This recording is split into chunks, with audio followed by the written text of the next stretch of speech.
ದೇವರಿಗೆ ಮಹಿಮೆ ಉಂಟಾಗಲಿ. ಮತ್ತೊಂದು ಆವೃತ್ತಿ ಈ ಸಂದೇಶದ ಮೂಲಕವಾಗಿ ನಿಮ್ಮನ್ನು ಸಂಧಿಸುವಂತೆ ದೇವರು ಕೃಪೆ ಮಾಡಿದ್ದಕ್ಕಾಗಿ ದೇವರಿಗೆ ಮಹಿಮೆ ಮಾಡುತ್ತೇನೆ. ಹಾಗೂ ಈ ಸಂದೇಶವನ್ನು ಆಲಿಸಲಿಕ್ಕೆ ನಿಮ್ಮೆಲ್ಲರನ್ನ ಯೇಸು ಸ್ವಾಮಿ ಹೆಸರಿನಲ್ಲಿ ಸ್ವಾಗತಿಸುತ್ತೇನೆ. ಇಂದು ನಾವು ದೇವರ ಸೇವಕರು ಯಾರಾಗಿದ್ದಾರೆ ಎಂಬುದರ ಕುರಿತಾಗಿ ಧ್ಯಾನಿಸಲಿಕ್ಕಿದ್ದೇವೆ. ಇದು 6ನೇ ಸಂಚಿಕೆಯಾಗಿದೆ.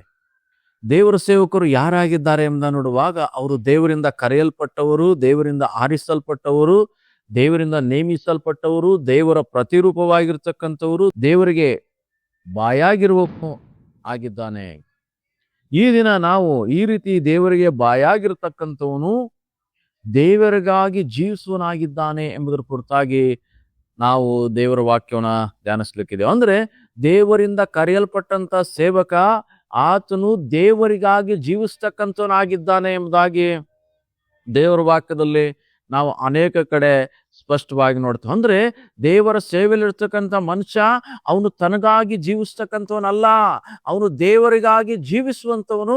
ದೇವರಿಗಾಗಿ ಜೀವಿಸುವುದಕ್ಕೋಸ್ಕರವಾಗಿಯೇ ಕರ್ತನಾತನ ಆರಿಸಿಕೊಂಡಿದ್ದಾನೆ, ಕರೆದಿದ್ದಾನೆ, ನೇಮಿಸಿದ್ದಾನೆ ಪ್ರಿಯರೇ. ಅದರಿಂದ ಪ್ರತಿ ಸೇವಕನು ಆತನು ತನಗಾಗಿ ಜೀವಿಸುವಂಥದ್ದಲ್ಲ, ತಾನು ಯಾರಿಂದ ಕರೆಯಲ್ಪಟ್ಟಿದ್ದಾನೋ ಆತನಿಗಾಗಿ ಜೀವಿಸುವಂತವನಾಗಿದ್ದಾನೆ. ಅಂದ್ರೆ ತನಗಾಗಿ ಜೀವಿಸುವನಲ್ಲ ಅಂದ್ರೆ ಅರ್ಥ ತನ್ನ ಆಸೆಗಳಿಗಾಗಿ ಆತನು ಜೀವಿಸ್ತಕ್ಕಂಥವನಲ್ಲ, ತನ್ನ ಬಯಕೆಗಳಿಗಾಗಿ ಆತನು ಜೀವಿಸ್ತಕ್ಕಂಥವನಲ್ಲ, ತನ್ನ ಸುಖಕ್ಕಾಗಿ ಆತನು ಜೀವಿಸ್ತಕ್ಕಂಥವನಲ್ಲ ಎಂಬುದಾಗಿ ದೇವರ ವಾಕ್ಯದಲ್ಲಿ ನಾವು ನೋಡ್ತೇವೆ ಪ್ರಿಯರೇ. ರೋಮಪತ್ರಿಕೆ 14ನೇ ಅಧ್ಯಾಯ ವಚನ 7-8 ಈ ರೀತಿಯಾಗಿ ನೋಡ್ತಾ ಇದ್ದೇವೆ.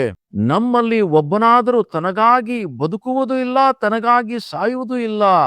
ನಾವು ಬದುಕಿದರೆ ಕರ್ತನಿಗಾಗಿ ಬದುಕುತ್ತೇವೆ, ಸತ್ತರೆ ಕರ್ತನಿಗಾಗಿ ಸಾಯುತ್ತೇವೆ ಎಂಬುದಾಗಿ ಇಲ್ಲಿ ನಾವು ನೋಡ್ತಾ ಇದ್ದೇವೆ. ಅಂದ್ರೆ ಪೌಲನು ರೋಮಾಪುರಕ್ಕೆ ಪತ್ರಿಕೆ ಬರೆಯುವಂತ ಸಮಯದಲ್ಲಿ ಆತನು ತಿಳಿಸ್ತಕ್ಕಂಥದ್ದು, ನಮ್ಮಲ್ಲಿ ಅಂದ್ರೆ ಕರ್ತನ ಶಿಷ್ಯರು ಬದುಕುದಾದ್ರೆ ಅವರು ಕರ್ತನಿಗಾಗಿ, ಸಾಯದಾದ್ರೂ ಸಹ ಅವ್ರು ಏನಾಗಿದ್ದಾರೆ ಅಂದ್ರೆ ಕರ್ತನಿಗಾಗಿ ಸಾಯ್ತಕ್ಕಂಥವ್ರಾಗಿದ್ದಾರೆ ಎಂಬುದಾಗಿ ಪೌಲನು ಹೇಳೋದ್ರ ಕುರಿತಾಗಿ ನಾವು ನೋಡ್ತಾ. ಅಂದ್ರೆ ದೇವರ ಸೇವಕ ತನಗಾಗಿ ಬದುಕಲಿಕ್ಕೆ ಕರೆಯಲ್ಪಡಲಿಲ್ಲ.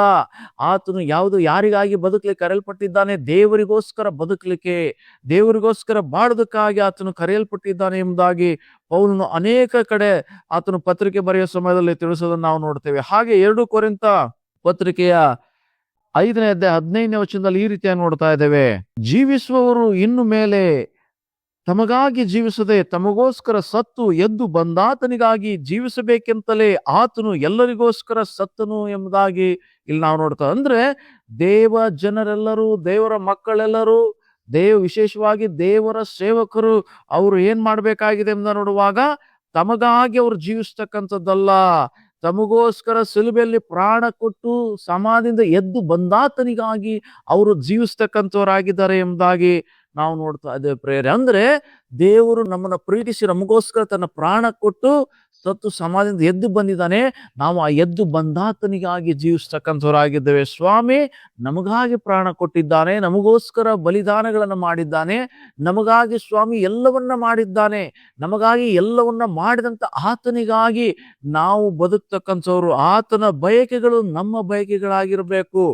ಅದಕ್ಕಾಗಿಯೇ ನಾವು ಕರೆಯಲ್ಪಟ್ಟಿದ್ದೇವೆ, ಆರಿಸಲ್ಪಟ್ಟಿದ್ದೇವೆ, ನೇಮಿಸಲ್ಪಟ್ಟಿದ್ದೇವೆ ಪ್ರೇರೆ. ಅದರಿಂದ ಕರ್ತನ ಸೇವಕರು ಅವರು ತಮಗಾಗಿ ಜೀವಿಸ್ತಕ್ಕಂಥವ್ರಲ್ಲ ಎಂಬುದಾಗಿ ನಾವಿಲ್ಲಿ ನೋಡ್ತೇವೆ. ಹಾಗೆ ಮತ್ತೆ ಗಲಾತ್ಯ ಪತ್ರಿಕೆಯಲ್ಲಿ ನಾವು ನೋಡ್ತಾ ಇದ್ದೇವೆ 2ನೇ ಅಧ್ಯಾಯ 20ನೇ ವಚನದಲ್ಲಿ ಈ ರೀತಿ ಹೇಳ್ತಾ ಇದೆ, ಕ್ರಿಸ್ತನೊಂದಿಗೆ ಶಿಲುಬೆಗೆ ಹಾಕಿಸಿಕೊಂಡವನಾಗಿದ್ದೇನೆ, ಇನ್ನು ಜೀವಿಸುವವನು ನಾನಲ್ಲ, ಕ್ರಿಸ್ತನು ನನ್ನಲ್ಲಿ ಜೀವಿಸುತ್ತಾನೆ. ಈಗ ಶರೀರದಲ್ಲಿರುವ ನಾನು ಜೀವಿಸುವುದು ಹೇಗೆಂದರೆ ದೇವ ಕುಮಾರನ ಮೇಲಿನ ನಂಬಿಕೆಯಲ್ಲಿಯೇ. ಆತನು ನನ್ನನ್ನ ಪ್ರೀತಿಸಿ ನನಗೋಸ್ಕರ ತನ್ನನ್ನ ಒಪ್ಪಿಸಿ ಬಿಟ್ಟನು ಎಂಬುದಾಗಿ ಇಲ್ಲಿ ನಾವು ನೋಡ್ತಾ ಇದ್ದೇವೆ. ಅಂದ್ರೆ ಪೌಲನು ರೋಮಾಪುರಕ್ಕೆ ಪತ್ರಿಕೆ ಬರೆಯೋ ಸಮಯದಲ್ಲಿ, ಕೊರಿಂಥಕ್ಕೆ ಪತ್ರಿಕೆ ಬರೆಯೋ ಸಮಯದಲ್ಲಿ, ಈಗ ಗಲಾತ್ಯಕ್ಕೆ ಪತ್ರಿಕೆ ಸಮಯದಲ್ಲಿ ಆತನು ಹೇಳ್ತಾ ಇದ್ದಾನೆ, ನಾವು ಕ್ರಿಸ್ತನೊಂದಿಗೆ ಶಿಲುಬೆಗೆ ಹಾಕಿಸಿಕೊಂಡವನಾಗಿದ್ದೇನೆ. ಅಂದ್ರೆ ನಾನು ಸಿಲುಬೆಯಲ್ಲಿದ್ದೇನೆ. ಯಾರಿಗೋಸ್ಕರ? ಕರ್ತನ ನನಗೋಸ್ಕರ ಸಿಲುಬೆಯಲ್ಲಿ ಆತನು ನೋವು, ಸಂಕಟ, ಶ್ರಮೆಯನ್ನ ತಾಳಿದ್ದಾನೆ. ಆದ್ದರಿಂದ ನಾನು ನನ್ನ ಬಯಕೆಗಳನ್ನ, ನನ್ನ ಆಸೆಗಳನ್ನ, ನನ್ನ ಕನಸುಗಳನ್ನ, ನನಗಾಗಿ ಜೀವಿಸ್ತಕ್ಕಂಥ ಎಲ್ಲ ಸಂಗತಿಗಳನ್ನ ನಾನೇನ್ ಮಾಡಿದ್ದೇನೆ? ಸಿಲುಬೆಗೆ ಹಾಕಲ್ಪಟ್ಟವನಾಗಿದ್ದೆ. ನಾನು ಈಗ ಸಿಲುಬೆಯಲ್ಲಿದ್ದೇನೆ. ಕರ್ತನ ನನಗಾಗಿ ಸಿಲುಬೆಯಲ್ಲಿದ್ದ ಹಾಗೆ ನಾನು ಸಿಲುಬೆಗೆ ಹಾಕಿಸಿಕೊಂಡವನಾಗಿದ್ದೇನೆ. ಈಗ ಬದುಕ್ತಕ್ಕಂಥವನು ನಾನಲ್ಲ, ನನ್ನಲ್ಲಿ ಕ್ರಿಸ್ತನು ಜೀವಿಸುತ್ತಿದ್ದಾನೆ ಎಂಬುದರ ಕುರಿತಾಗಿ ಪೌಲನು ಹೇಳೋದ್ರ ಕುರಿತಾಗಿ ನಾವು ನೋಡ್ತಾ ಇದ್ದೇವೆ ಪ್ರಿಯರೇ. ಅಂದ್ರೆ ಕ್ರಿಸ್ತನಲ್ಲಿರ್ತಕ್ಕಂಥ ದೇವರ ಸೇವಕ ಆತನೇನಾಗಿದ್ದಾನೆ ಎಂಬ ನೋಡುವಾಗ ಆತನು ಕರ್ತನ ಮೇಲಿನ ನಂಬಿಕೆಯಲ್ಲಿ ಬದುಕ್ತಕ್ಕಂಥವನಾಗಿದ್ದಾನೆ, ಕರ್ತನಿಗಾಗಿ ಬದುಕ್ತಕ್ಕಂಥವನಾಗಿದ್ದಾನೆ. ಕರ್ತನ ಪ್ರೀತಿನ ಅರಿತು ತಾನೂ ಸಹ ಕರ್ತನಿಗೆ ಪ್ರೀತಿಯಿಂದ ಏನಾದರೂ ಮಾಡಬೇಕು ಎಂಬ ಒಂದು ಬಲಿದಾನಗಳೊಂದಿಗೆ ಆತನು ಜೀವಿಸ್ತಕ್ಕಂಥವನಾಗಿದ್ದಾನೆ ಎಂಬುದಾಗಿ ನಾವು ನೋಡ್ತೇವೆ. ಹಾಗೆ ಪೌಲನು ಮತ್ತೆ ಫಿಲಿಪಿಯವರಿಗೆ ಪತ್ರಿಕೆ ಬರೆದ ಸಮಯದಲ್ಲಿ ಆತನ ಈ ರೀತಿಯಾಗಿ ಹೇಳ್ತಾ ಇದ್ದಾನೆ. ಫಿಲಿಪಿ 1:21 ಈ ರೀತಿಯಾಗಿ ನೋಡ್ತಾ ಇದ್ದೇವೆ. ಪೌಲನಲ್ಲಿ ಏನ್ ಹೇಳ್ತಾ ಇದ್ದಾನೆ ನೋಡುವಾಗ, ನನಗಂತೂ ಬದುಕುವುದರ ಕ್ರಿಸ್ತನೇ, ಸಾಯುವುದು ಲಾಭವೇ ಎಂಬುದಾಗಿ ಹೇಳೋದ್ರ ಕುರಿತಾಗಿ ನೋಡ್ತಾ ಇದ್ದೇವೆ. ಅಂದ್ರೆ ಪೌಲನು ಎಲ್ಲಾ ಪತ್ರಿಕೆಗಳಲ್ಲಿ, ನಾವೀಗಾಗಲೇ ರೋಮ ಪತ್ರಿಕೆ, ಕೊರಿಂಥ ಪತ್ರಿಕೆ, ಗಲಾತ್ಯ ಪತ್ರಿಕೆ, ಫಿಲಿಪಿಯ ಪತ್ರಿಕೆಗೆ ಬಂದಿದ್ದೇವೆ. ಇಷ್ಟೂ ಭಾಗಗಳಲ್ಲಿ ಪೌಲನು ಹೇಳ್ತಕ್ಕಂಥ ಮಾತು ಏನಪ್ಪಾ ಅಂತಂದ್ರೆ, ನಾನು ಬದುಕುವುದಾದ್ರೆ ಕ್ರಿಸ್ತನೇ, ನನ್ನ ಹಾಗೆ ಕರೆಯಲ್ಪಟ್ಟಂತ ಎಲ್ಲರೂ ನಾವು ಕ್ರಿಸ್ತನಿಗಾಗಿ ಬದುಕ್ತೇವೆ, ನಮಗಾಗಿ ನಾವು ಬದುಕಲಿಕ್ಕೆ ಕರೆಯಲ್ಪಟ್ಟಿಲ್ಲ ಎಂಬುದ್ರ ಕುರಿತಾಗಿ ಆತನು ಅನೇಕ ಸಭೆಗಳಿಗೆ, ಅನೇಕ ಭಕ್ತರಿಗೆ ಆತನು ತಿಳಿಸೋದ್ರ ಕುರಿತಾಗಿ ನಾವು ನೋಡ್ತಾ ಇದ್ದೇವೆ ಪ್ರೇರ. ಅಂದ್ರೆ ಕ್ರಿಸ್ತ ಯೇಸುವಿನಲ್ಲಿರ್ತಕ್ಕಂಥ ಶಿಷ್ಯನು, ದೇವರಿಂದ ಕರೆಯಲ್ಪಟ್ಟಂತ ಒಬ್ಬ ದೇವರ ಸೇವಕ, ಆತನು ತನಗಾಗಿ ಜೀವಿಸ್ತಕ್ಕಂಥವನಲ್ಲ, ದೇವರಿಗಾಗಿ ಜೀವಿಸ್ತಕ್ಕಂಥವನಾಗಿದ್ದಾನೆ. ಇವತ್ತು ಬೈಬಲ್ ನಮ್ಮ ಕೈಯಲ್ಲಿದೆ. ಇದರಿಂದ ಏನ್ ಮಾಡಿದ್ದಾರೆ, ವಿಲಿಯಂ ಕೇರಿ ಇಂಗ್ಲೆಂಡ್ ಭಾರತ ದೇಶಕ್ಕೆ ಬಂದ್ರು. ಏನಕ್ಕಾಗಿ ಬಂದ್ರು? ಭಾರತದ ಜನರಿಗೆ ಏನಾದ್ರೂ ಮಾಡಬೇಕು, ಕರ್ತನು ನನಗೆ ಪ್ರೀತಿ ತೋರಿಸಿದ್ದಾನೆ, ನಾನು ಭಾರತೀಯರಿಗೆ ಪ್ರೀತಿಯನ್ನು ತೋರಿಸ್ಬೇಕು, ಆ ಕರ್ತನ ಪ್ರೀತಿ ಎಂಬ ಉದ್ದೇಶದಿಂದ ಅವರು ಇಂಗ್ಲೆಂಡ್ ನಮ್ಮ ದೇಶಕ್ಕೆ ಬಂದು ನಮ್ಮ ದೇಶದಲ್ಲಿರುವಂತ ಸ್ಥಳೀಯ ಭಾಷೆಗಳನ್ನು ಅವರು ಕಲ್ತು ಆ ಭಾಷೆಯಲ್ಲಿ ಬೈಬಲ್ ಅನ್ನು ಅವರು ಭಾಷಾಂತರ ಮಾಡೋದ್ರ ಮೂಲಕ ನಾವಿವತ್ತು ನಮ್ಮ ಭಾಷೆಗಳಲ್ಲಿ ಸತ್ಯವೇದನ ಓದ್ಲಿಕ್ಕೆ ಅವ್ರು ಸಹಾಯ ಮಾಡಿದ್ರು. ಒಂದು ವೇಳೆ ವಿಲಿಯಂ ಕೇರಿ ಅವ್ರಿಗಾಗಿ ಅವ್ರು ಜೀವಿಸಿದ್ರೆ ಅವ್ರು ಇಂಗ್ಲೆಂಡ್ ಅಲ್ಲೇ ಹೆಂಡತಿ ಮಕ್ಕಳ ಜೊತೆ ಸಂತೋಷವಾಗಿರ್ತಾ ಇದ್ರು.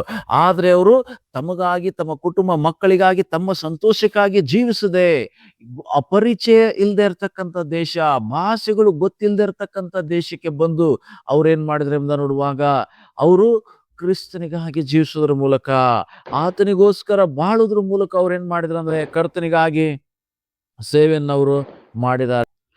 ಪೌಲನ ಕುರಿತಾಗಿ ನಾವು ದೇವರ ವಾಕ್ಯದಲ್ಲಿ ನೋಡಿದ್ದೇವೆ. ಈಗಾಗಲೇ ಅನೇಕ 4 ಭಾಗಗಳಲ್ಲಿ ನಾವು ದೇವರ ವಾಕ್ಯಗಳನ್ನ ಆತನು ಬರೆದಿರ್ತಕ್ಕಂಥ ಪತ್ರಿಕೆಯಿಂದ ನಾವು ಓದ್ಕೊಂಡಿದ್ದೇವೆ. ಪೌಲನು ಈ ರೀತಿಯಾಗಿ ಆತನು ಕರ್ತನಿಗಾಗಿ ಅನೇಕ ಸ್ಥಳಗಳಲ್ಲಿ ಸೇವೆ ಮಾಡಿದ್ರು. ಕಾರಣ ಏನಂತಂದ್ರೆ, ಪೌಲನು ತನಗಾಗಿ ಜೀವಿಸಿದ್ರೆ ಇಷ್ಟೊಂದು ಸ್ಥಳಗಳಿಗೆ ಆತನು ಹೋಗ್ಲಿಕ್ಕೆ ಆಗ್ತಾ ಇರಲಿಲ್ಲ, ಇಷ್ಟೊಂದು ಜನರಿಗೆ ಸುವಾರ್ತೆಯನ್ನು ಸಾರಲಿಕ್ಕೆ ಆಗ್ತಾ ಇರಲಿಲ್ಲ, ಇಷ್ಟೊಂದು ಪತ್ರಿಕೆಗಳನ್ನು ಬರೆಯಕ್ಕೆ ಆಗ್ತಾ ಇರಲಿಲ್ಲ.